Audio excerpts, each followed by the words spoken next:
Harrison. Chineke gusuneke ndị agha ọsọ gị ka ihe niile dị n'aka. Onye ọbụla amakwa Harrison gwa Nshuno gwakwa ya enye m ego ibori nyere m for my treatment. Oh Jesus. For over 2 years now ka m na-ayọ ndị mmadụ ka ha nyere m aka. Chukwu wee za m ekpere. Chukwu wee za m ekpere n'ebe Harrison nọ, n'ebe Ibori nọ.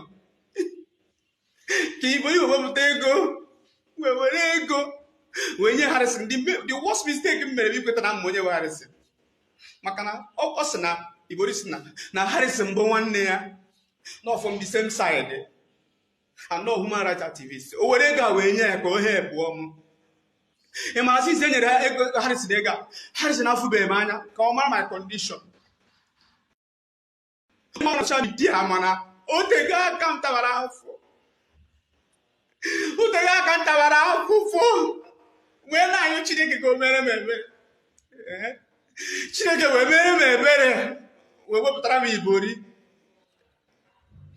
Wee na-aga ihe gbasara mbasị. Onye odunyere m na Lagos ebe a. M na this girl wee garigide. Orule ka ga-esi asịra embassy wee sị na m ga-eweta ego a, na m ga-eweta ego tinye na akaụntụ so that ka ha gosi na really na m bịara na m na-aga India for treatment. Ịmakwa na onye ka a gwara Harrison wee gbaka na m nweta ego nke ihe dị na my own custody, na m wetara ya na ọ na m ewetara ya ka na ya akwụchi ego atọ Ibori, na ya akwụchiara Ibori ego a. Wee na-ayọ Harrison kedu ihe m mere gị? Harrison kedu ihe m mere gị? Na ọ sịrị ị ga-ehepụ m onye ka igbuo m egbuo. Harrison ọka igbuo m egbuo. Every day ụkwa na-egbu m mgbu. Onye ọ na-afụrụ m na Lagos everywhere, eji m crutch wee na-agagharị na Lagos, wee na-achọ ọdịmma m ka m fụ na m gara ije ọzọ. Onye ka Harrison afụrụbekwa m anya. Harrison na-enyegharị ọda, onye ya nye m ego ka e wee rie nri fọm ego o ji. Harrison sị na nweghị ego ya na-enye m, na I should transfer that money to him. Sir Harrison, and ma transfer gị ego ọ gị nyere m ego. Ọ sị na work under instruction. Mmecha nweta Ibori na phone. Ma Ibori sị m oke na ya ga-agba ya ka o sendere m that money. Ka o sendere m that money. Nchegide Ibori nweta m chọpụta na-akpọ ya na phone ọ da agazi aga. Ama na Harrison na-ejego contaminate obi ya. Sị na m na-defraud ndị mmadụ. Koro onye m na-defraud, koro onye m defraud. Onye ma Harrison gwa Nshuno gwakwa ya onye ma ego treatment m. Indian embassy si m weta ego iji gosi na m chọrọ ije na m ji enough money to take care of myself. I said, yes, money. I have somebody who have given me money for this treatment. Even ka ndị mmadụ chọpụtara na Ibori enyego m ego, onwe onye wetara ego njiwe, ọ mmadụ kwụkwara m ụgwọ visa. Kedu ihe m mere Harrison biko? Kedu ihe m mere Harrison? Harrison chọrọ ka m bụrụ onye ngwọrọ. Harrison isi na ndị film na-enyere m aka. Ke ndị film nyere m aka na abọsọ iwe dochie onye eziri mgbe m nọ mgbidi a na-etiriti m na mgbidi. Harrison kedu ihe m mere gị? O nwere ihe m mere gị Harrison isi na m bụ scammer. Kedu ego m na scam? Kedu onye m scamụrụ? Harrison, ọ ga-adịrị gị na mmụọ Harrison, ị ga-enye m ego a mma garịrị ndị I will walk with my 2 legs. Harrison, ọ bụghị gị nwe ego. Onye nwe ego nyere m ego ka m dị mma. Harrison, ọ bụghị gị nwe ego. Harrison iwe si na ịma mmadụ na Abuja, ịma ebe a, nwe onye mma, mana ma Chukwu m ga-anapụta gị ego ahụ. Jehova m ga-anapụta gị ego ahụ maka na nweghị onye mma, nwe onye m ga-agbakwuru maka na enweghị ihe m nwere. Harrison isi na m defraud ndị mmadụ. Harrison agaghị m eri nri na be m. Harrison ụmụ m ama nga skuul, ha chara nọ n'ụlọ. Ọkwa ndị mmadụ weta ego m, ọkwa ebe ahụ ka m si asọtụ ya. Harrison ebi m n'ọncha, be mmadụ ka m bi na be mmadụ ka m bi. Ebi m na be m. Harrison gwa Nshuno. Harrison isi na ịbụ human rights. Harrison ọ ga-adị natara gị na mma. Onye makwa Harrison nyigakwa enye m ego m. Oh Jesus. Obi na-awawo m.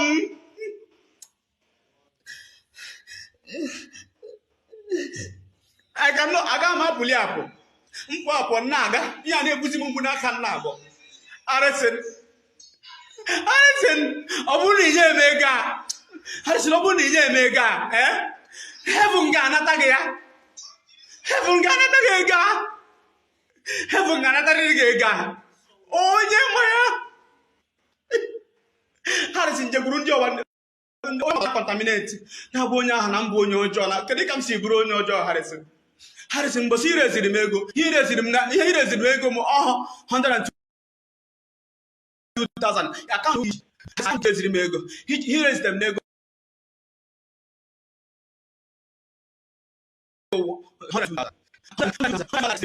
With your own account. Harrison, did that become do account for me?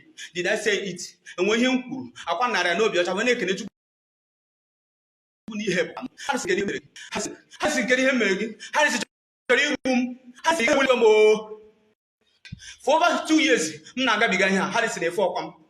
I will look at that. Macana, Ibori Obrusina, society, Western Nab one leg. A mamma, actually, in a gig. Macamona, Sena, or one Maya had a say, and Mamma. No room where opera on the first naturally in a maca. Yanachi Mark, met at the Henias in a maca. Oh, to ya. Oh, yeah, what was real? Somebody was saying an offer. I'm not having him. Second, your phone, I'm not having him. Now, dear Mamma, one of that person was happy having all these scammers, all these scammers. Harrison, Moa, public figure. Everybody knows me. Everybody talk about me. Harrison, I was going to have him. Harrison, I'm going to make him near you up for. Harrison, oh, we're going to walk a swap with that. $1 million chucky no ya. Harrison, no way, Harrison, you wega, man, I took him there for the end. And the Magindia. Get married, such and the madam, you get joke now. I will not plan again. It will not work for you. My brother, it will not work for you. Because when you're John Merrick, and when you're John Merrick, I have never done you any wrong. Harrison Bashunu. Onyo Namaya Guaya. I will show you the bigger send India. Well, again, you account number India. Send the Hega. Kangame operations, Harrison. No, him Jibiri Wundibo, on Dibo Yeremaka. I'm proud of the Igbo people. Has the mother have one Allah. Harrison, you Western Magonala. Harrison, who on no, he can do until you go until you go with their Margaret treatment. Whether you like it or four. I have no banana, and I will get an ute. More won't enjoy in the bag. Only you will take them to treatment. Harrison, hey, Harrison, it will never be well with you. Or God did not drag an amma. He have no book it up. Obituary to a cable per back and we are when I send them Harrison. Monday, Osman home mother. No number scammer, Naman home mother. All my mother Nabaja, Mara Oma Buhari, all my Onyenka, all my commissioner. So what do you have? Jehovah. Jehovah Kusune Kendaya, come. Onye Nahuni Nahuna Suso. Onya Kama. And I'm a Harrison. Oh, Bobo Nino, you don't want to hear me. You can never go treatment. We are not come to India. Come, Gabazi. It was when I wear that my treatment can be treated in Abuja. Who told you? Ibu doctor, Imahim na sofa, Imahim na gabiga. Imahim na gabiga, Anamara in a way, in a borongi. Anamara Harrison. Onye Harrison where any megum. Onye Harrison where any megum. Every hospital na mass specialty hospital. Or the ordinary India. And the office in Lagos ever. Oh, and I help him go to my visa everything. Iyem na agwagebo. Onye Harrison wa Harrison yenye mega. Yenye mega because he believed that he has given me the money. No, you 1.5. Yes. Now, you have 5 million. The all money is for me. That I should go and take care of myself. Now I'm like I'm police Harrison. Now I'm like I'm court Harrison. And when police when lawyer, or see because the car there was in many things to do in his house. Say happy because he has already contaminated the heart of the young man. Or I got my phone, I got my phone, Naketa. Awesome na he has refunded the money. Oh, when he got refund, because the man said now he will never receive that money back. Now he went as far as going to his parents. When I went in there, somebody want to scam him. We want to scam you. For how? So conditional law. Harrison, we raise 102,000. So better one cocky. I'm not know when he will be where some muja post to ya. My attention was drawn. You have not posted the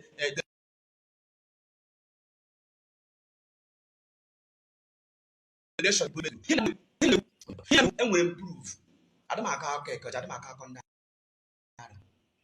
Harrison, you may go make treatment him. You may go treatment him, or better say, when you're an account in the hospital.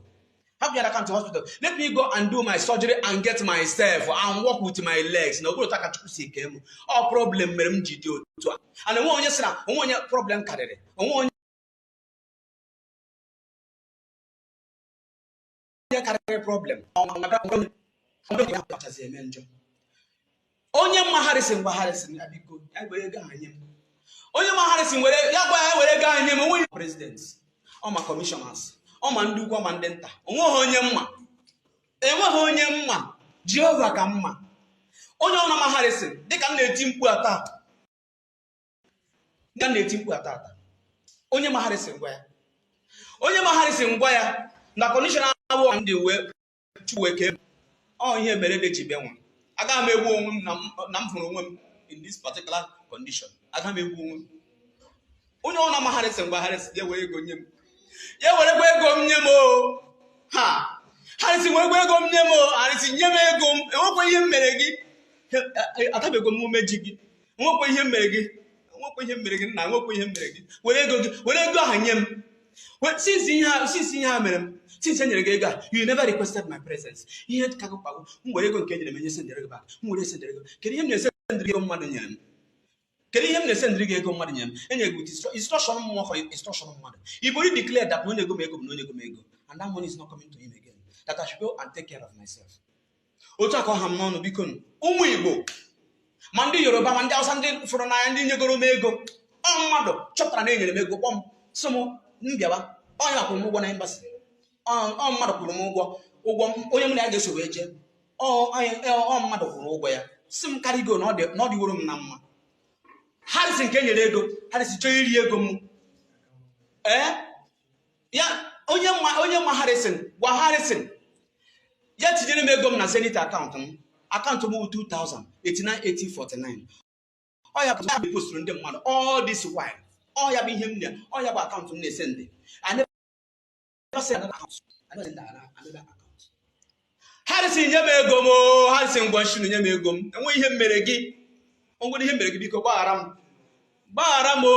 m nye m ego treatment ka nje ka me operation ka ndị mma Harrison ga-adị masa ma adị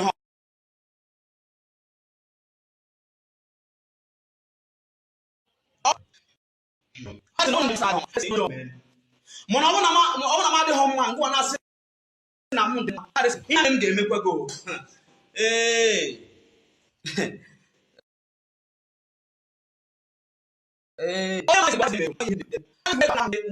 the hospital in India.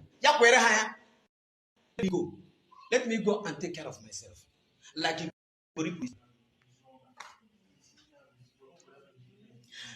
Harrison Gonshim. It's never human rights. I wonder the kind of human rights able. Every for how many days, how many weeks? More not a Lego star bagare. Now, but he may run away, but you now get it one. I get it one Abuja. Now get it in Abuja. Harrison a good doctor. Or give me a message, or give me a CT scan, or give me a did you call me and tell me, hey, now your condition okay? He did not even message me. I could have 1 million hour, 1 million hour, 1 million hour. Harrison, you may go and get treatment. Send it in India. Send it in India. Let me go and take care of myself.